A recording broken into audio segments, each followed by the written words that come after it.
Herkese merhaba. Takip edenlerin bildiği üzere bir süredir yapay zeka ile ilgileniyorum, araştırıyorum. Bu araştırma nedenim de kendi kısa filmlerimi acaba animasyon yapabilir miyim diye bir arayış aslında. Bununla ilgili birkaç farklı yapay zekayı daha önce denedim. Bu aralarda Midjourney'de yarattığım imajları anime etmeye çalışıyorum. Bunun için de Picalaps'ı ve Runway ML'i kullanıyorum. Size de bu videoda bu animasyonu nasıl yaptığımı göstereceğim. Kanalda bir video paylaştım. Cumhuriyet'in 100. yılıyla alakalı yarattığım Atatürk imajlarını hareketlendirmeye, anime etmeye çalıştım. Dilerseniz videoya önce bir bakalım.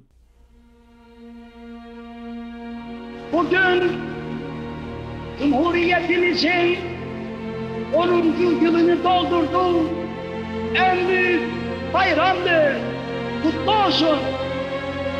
Bu kutlu güne kavuşmanın en derin sevinci ve heyecanı içindeyim. Evet. Evet, videonun tamamını izlemeye gerek yok. Merak edenler zaten 1 dakikalık video ama kanalda o videoyu bulup izleyebilirler. Şimdi gelin birlikte bu imajları tekrar yaratıp tekrar hareketlendirmeye çalışalım. Bunun için ne yapıyoruz? Tabii ki Discord'a giriyoruz. Burada Midjourney bot ve Picabot bende açık. Picalabs ve Midjourney'nin öncelikle Discord sayfalarını bulup girmeniz lazım. İnternette araştırırsanız zaten direkt katılma linklerini bulabilirsiniz. Burada tabii son yaptığım grafik animasyonları görüyorsunuz. Stüdyo Ghibli animasyonlarına benzer bir proje yapmaya çalışıyorum son zamanlarda.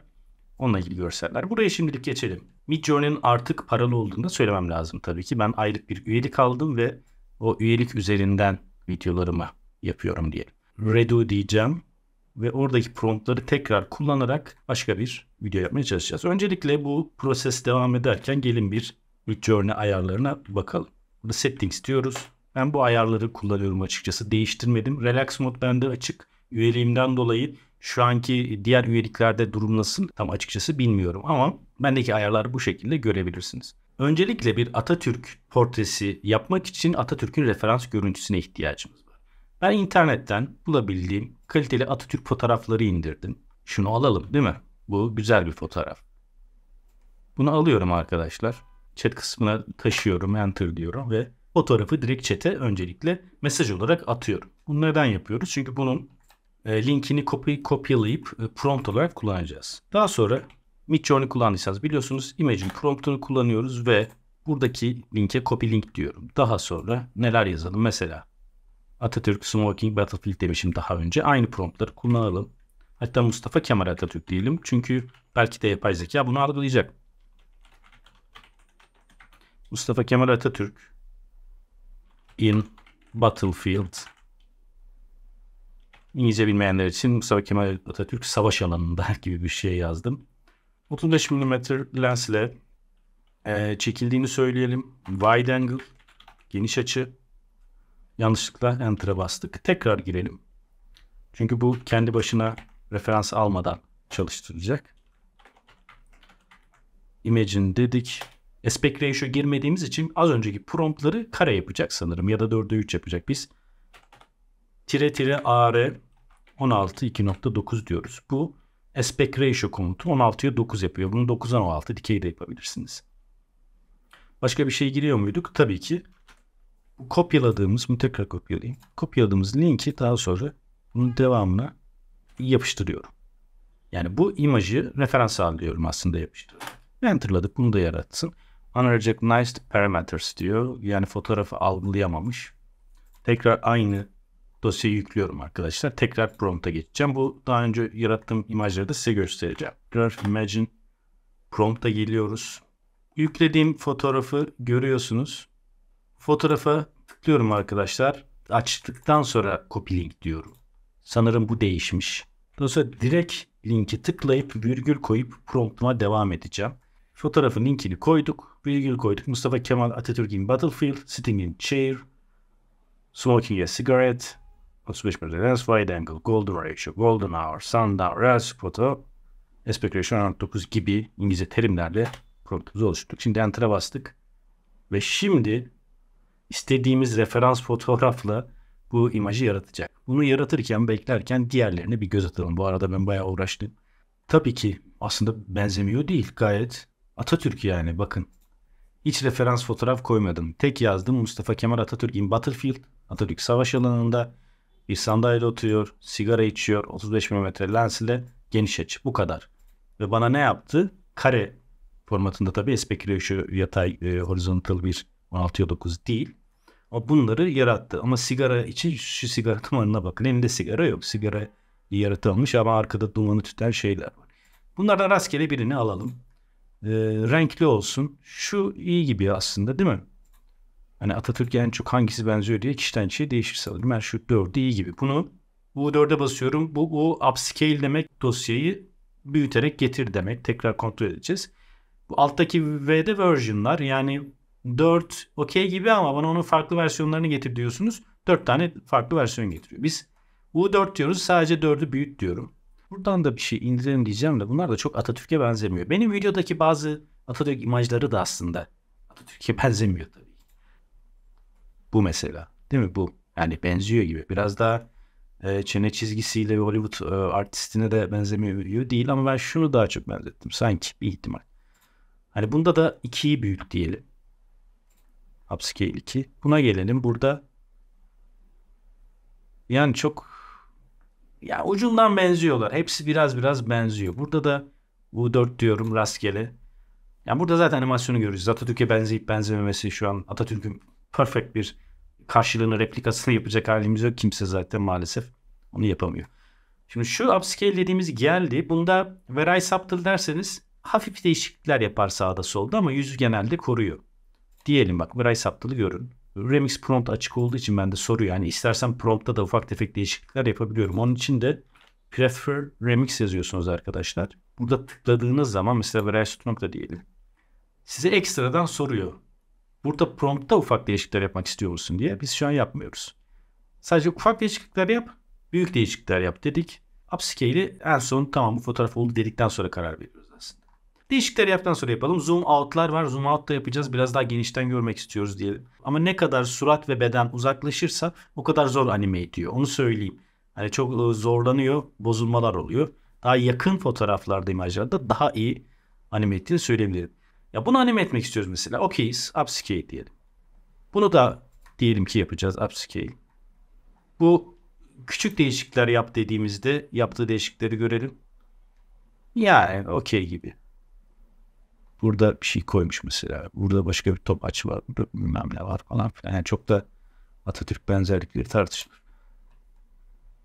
Bu bir diyelim upscale. Buna bakalım, bu çok değiştir dedik. Bu sefer sandalyenin konumunu bile değişti. Ama şunun ışığı mesela çok hoşuma gitti. Şimdi bu tarafa alınca burada backlight geliyor. Burada direkt keylight gibi sağdan yüzüne yansıyor. Güzel. Hani Atatürk değiller ama biz yine de Atatürkmüş gibi hareket edelim. U4 diyelim. Şimdi bunları upscale bastık. Upscale biraz zaman alıyor. Hani onları bekleyeceğiz. Mesela bir tanesini zoom out diyelim. İkisi birden olmuş. Şuna zoom out diyelim. Runway'in sitesine de giriyoruz arkadaşlar. Da paralı. Ben de tabii ki ya free, sana ne derler? Eskiden kontür vardı. Kontür veriyorlar aslında. Böyle aylık abonman diyorlar ama Midjourney'de bu tür yapay zekalarda aylık abonmanlarda kontür olayı var. Hani siz yaptıkça o kontürden harcıyorsunuz. Midjourney'nin bir mid planı var. Ben onu aldım. Onda relax takıldığında istediğin kadar yapabiliyorsun. Ama Runway'de mesela gördüğünüz gibi 113 saniyelik bir alanım kalmış. Her video generate ettiğimde de 4 saniye gidiyor. Yani 25 kez farklı animasyon yapabilirim. Daha sonra tekrar para ödemem lazım. O yüzden açıkçası ben Runway emeli bir kenara bıraktım. Çünkü Picalapse bedava. Burada zoom out'umuzu tamamladı. Bir bakalım. Gördüğünüz gibi daha geniş bir alanda tek başına oturan bir adam, Atatürk diyelim. Buradan bir tanesini upscale yapalım. Upscale 4. Bu max upscale yapılmış hali. 4x büyütüyor. Bunu direkt buradan indirmiyoruz arkadaşlar. Open in browser diyoruz. Browser'da açtığınızda gördüğünüz gibi daha yüksek kalitede size veriyor. Bunu daha sonra save image diyoruz. Bakın diğeri birazcık daha grafik animasyonken bu daha gerçekçi. Bunu da açalım browser'da ve gördüğünüz gibi detaylara bakar mısınız? Muhteşem. Save'leyeceğiz diyelim. Tekrar buraya da bunu save'leyelim. 3 tane Atatürk imajı yarattık. Şimdi gelin Picalapse'la başlayalım. Önce Picalapse. Bakın bunlar daha önce yaptığım animasyonlar. Burada iki tür animasyon yaratma promptu var. Öncelikle Animate'i deneyelim. Ben normalde Animate kullanmıyorum. Create kullanıyorum. Animate dedik. Bir tab çıktı buradan. Burada şu fotoğrafı açalım. Açtım. Daha sonra +1 yazıyor. Oraya tıklıyoruz. Prompt seçeneği var. Prompt diyoruz. Burada prompt girebiliyoruz. Burada ama aksiyonu girmemiz lazım. Hani zaten imajı istediğimiz gibi oluşturduk. Elini kaldırır, biraz hareket eder gibi şeyler. Ben slow motion yazıyorum. Hand gesture diyelim. El hareketi. Man looks right. Sağa bakan bir adam. Bir de burada /motion deyip motion'un olmasını istediğiniz değerleri girebiliyorsunuz. Şimdi bir ile deneyelim minimum. Motion çünkü çok fazla bozabiliyor. Bir animate'i bu şekilde deneyelim. Bir de create'i deneyeceğiz. Bunu yaparken aynı zamanda create de yapabiliriz. Create diyelim. Direkt promptları girelim. Slow motion. Burada +1 deyip imaj diyeceğiz. Bu sefer de aynı imajı seçeceğiz.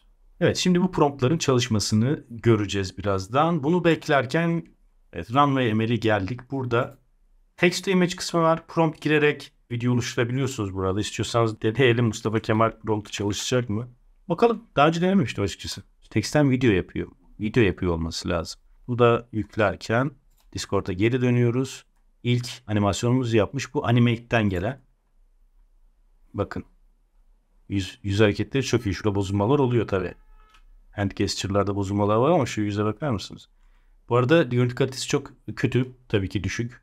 Onu daha sonra upscale yapmaya çalışacağız. Yani kendi metotlarımızla. Yine paralı upscale yapay zekalar var ama biz bedavadan upscale yapmaya çalışacağız. Şu gözlere, yüze bakar mısınız? Çok iyi değil mi? Şimdi bunu beğendik diyelim. Bir redo diyelim. Tekrar yap. Bir de create'te ne yapmış olalım? Evet, şuraya kadar okey. Bundan sonra biraz saçmalamış. Basarak refresh diyelim. Tekrar yapmaya çalışsın. Bir de create diyelim. Bu sefer /motion girmeden kendi otomatik algılasın. Bu sefer şu geniş açı olanı girelim. Slow motion arka planda hareket yazdım. Clouds yazayım. Bulutlar hareket ediyor falan filan. Bu kadar aslında. Bir de buna bakalım. Bu tekrar animate dediğimizde ortaya çıkan çok küçük bir hareket yapmışım. Mesela bakın. Daha stabil. Ama çok daha küçük bir animasyon. Ama güzel. Geri döndük. Evet. Runway ML'e direkt Mustafa Kemal Atatürk text to prompt'u yazınca oluşan surat. Sadece gözlere baksam bir nebze ama biraz Karadenizli olmuş. Selanikli değil. Bu tabii ki saniyede 25 kare yaratmıyor. Saniyede 10 kare mi? Runway ML'in şeyi düşük. FPS'i diyelim. Şimdi bunu geçelim imaja arkadaşlar. Önce sadece fotoğrafı yükleyerek bir animasyon yapmasını bekleyeceğiz Runway ML'in. Daha sonra da yanına prompt yazarak ne yapıyor ona bakacağız. Şuradaki ayarlara kısaca bir bakalım. Remove watermark. Watermark koyma diyoruz. Ya bunları ben seçmiyorum çünkü çok bozuyor. İnanılmaz agresif bir animasyon yapmaya çalışıyor. Bunları görmüşsünüzdür. Böyle bu estetiği kullananlar da var ama biz daha stabil bir animasyon istiyoruz. O yüzden sadece watermark kaldır diyorum. Ve burada da motion'ı düşürüyorum arkadaşlar 2'ye. Çok fazla bir motion olmasın. Ya da hadi 3 olsun şimdi. Kamera motion'a girmiyoruz. Fotoğrafı bu şekilde bir generate diye. Döndük Pixelabs'a ve diğer animasyonlara bakalım. Bu da Create'den tekrar yaptırdığımız. Da tekrar yaptırınca bakın biraz daha stabil oldu ama çok küçük hareket. Bakın bir tane daha basacağım falan başka bir şey yapacak. Şimdi bir de şuna bakalım. Suratı tamamen bozmuş. Yani surat okunmuyor. Ya böyle geniş açı daha karakterin kameradan uzak olduğu pozisyonlarda yüzü tam algılayamıyorsa çok bozuyor. Burada da bozmuş. Tekrar bir prompt vereceğim oraya. Bakalım ne yapacak. Bunları yaparken döndüm tekrar. Ben hep böyle çalışıyorum bu arada. Runway ML'e gidiyorum. Oradan geri gidiyorum vesaire. Bir bakalım. Bak çok iyi. Yani şunu ben daha önce yakalayamadım. Yani inanılmaz yapmış. Tamam Atatürk'e benzerliği tartışılır. Şu an mevzumuz Atatürk'e benzeyip benzememesi değil ama bu karakterin animasyonunu inanılmaz. Kamera motion yapalım sadece bu sefer. 3. Speed 3. Zoom out diyelim. Şimdi bu çalışmayacak. Motion sadece kamera move'u çalışacak. Save'ledik. Generate diyelim. Bunu beklerken döndük tekrar. Bir tane de diğer footage'ı denemedik. Onu diyelim, deneyelim arkadaşlar. Bir adam konuşuyor yazdık. Başka da bir şey yazmıyorum. Hadi bakalım. Normalde daha detaylı promptlar yazarım ama deneyelim. Döndüm. Tekrar Runaway ML'e. Evet. Bunu bitirmiş. Bakın bu da zoom out. Saniyede kare sayısı az olduğu için bunu başka bir yapay zeka ile ara kareler üreterek bunu saniyede 25 kareyi çıkartabiliyoruz bu arada. Runway ML bugün çok iyi çalışıyor. Ben daha önceki promptlarımda bu kadar temiz hareketler alamadım. Sürekli bir bozukluk oluyordu. Bunu download etmek için de şurada download linki var bu arada. Büyüterek bakalım.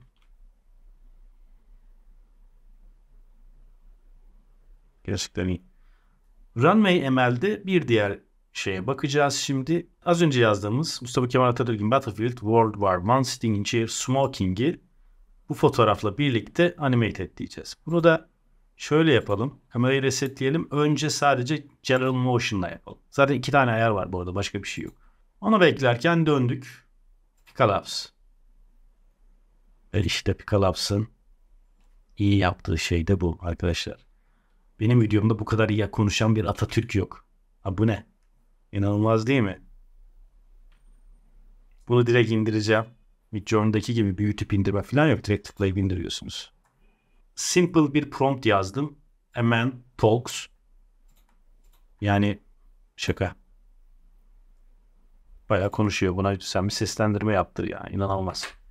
Bir tane de Runway ML'den bulalım. Onları nasıl upscale edeceğimizi de size göstereyim. Şunu indirelim. Zoom out.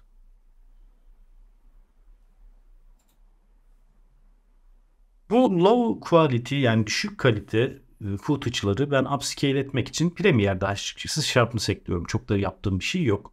Topaz AI var. Topaz AI paralı bir uygulama ve çok iyi upscale ettiğini söylüyorlar ama ben kullanmadığım için bir şey diyemiyorum şu an. Importluyorum. Sekans ayarlarımda çok bir önemi yok. Direkt buraya atıyorum bunlar arkadaşlar. Şu şekilde. Buradan tabii sekanstan auto reframe diyebiliriz. Buradan birebir yapalım. De böyle olsun. Boşlukları görmemek için. Yapacağım şey çok basit. Yani buna bir adjustment layer atarak ya da color'a giriyoruz arkadaşlar. Direkt. Asıl bu arada low quality olan, düşük kalite olan Picalabs'inki. Burada gördüğünüz gibi watermark'ı da var. Onu da kaybedemiyoruz ama onu nasıl kaybedeceğimizi de başka bir videoda hani After Effects'te alan temizliği nasıl yapılır onu da göstereceğim. Çok az kontrast ekledik. Buradan da Sharpen'ı dayadık. Görüntüyü bir tık bozuyor doğal olarak. Burada bir renk düzenlemesi değil. Bu sadece keskinliğini arttırarak görüntü kalitesini tutturmaya çalışıyorum açıkçası. Yani yaptığım şey şu. Buradan buraya geldi. Ama ben bunu şimdi kopyalayıp buna yapıştırsam bunu da daha net olarak göreceğiz diye tahmin ediyorum. Bu tabii ki upscale bir durum değil. Sadece keskinlik, kontrastı arttırarak görüntünün kalitesini diyeyim bir tık arttırıyoruz. Evet arkadaşlar, Runway ML kullanarak yaptığım animasyonu tamamen bu şekilde yaptım. Mesela bu açılış planı için girdiğim prompt şuydu. İşte sarışın bir çocuk mısır tarlasında kargaları kovalıyor gibi bir şey yazdım. Atatürk'ün standart, cheesy diyelim bir tarih anlatısıyla. Ona girdim. Böyle bir görsel verdi. Bunu anime edince de gördüğünüz gibi böyle bir şeye dönüştürdüm. Burada Picalabs'ı vesaire sildiğimi görebilirsiniz. Onları daha sonra göstereceğim. Watermark nasıl siliniyor. Bir sürü farklı prompt dedim. Mesela Atatürk'e ben bu en çok benzeyenlerden biri. Bu benzemiyor. Burada konuşurken animasyonu çok iyi. Bu arkadan yine dalgalanan bayraklar çocuklara eğitim veriyor vesaire. Bilmiyorum. Şunlar daha çok. Şu çok iyi mesela. En çok Atatürk'e benzeyen bu olabilir. Bu şekilde Discord üzerinden önce Midjourney ile imajlarımızı yaratıyoruz. Daha sonra Picalabs ve Runway ML ile de anime ediyoruz. Altına da müziğimizi atıyoruz. Animasyonumuzu yaratıyoruz. Ben şu an tabii ki daha efektif bir şekilde imajlardan animasyon yapmayı çözmeye çalışıyorum. Şu an bu metotlar beni tatmin etmiyor. Daha yeterince kusursuz bir noktaya gelmiş değil. Çok küçük animasyonlar ve istediğiniz anlatıyı elde etmek için sizin işinizi kolaylaştıracak bir teknik değil açıkçası. Ama farklı metotlar da var. Onları da deneyeceğim. Özellikle Photoshop Beta'da Generate Fill özelliğini kullanarak çok çeşitli şeyler yapılabiliyor. Orada foto manipülasyonda değişik videolar da üretebiliyoruz animasyon anlamında. Onları da yapacağım.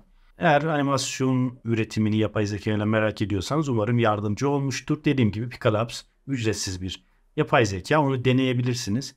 Midjourney'de de bedava bir süre sanırım birkaç imaj çıkarabiliyorsunuz. Şu an Midjourney'nin subscription metodolojisini tam olarak bilmiyorum açıkçası. açıkçası. Videoyu beğendiyseniz lütfen beğen tuşuna basmayı ve kanalı takip etmeyi, lütfen abone olmayı unutmayın. Ve bir sonraki videoda görüşünceye dek hoşçakalın.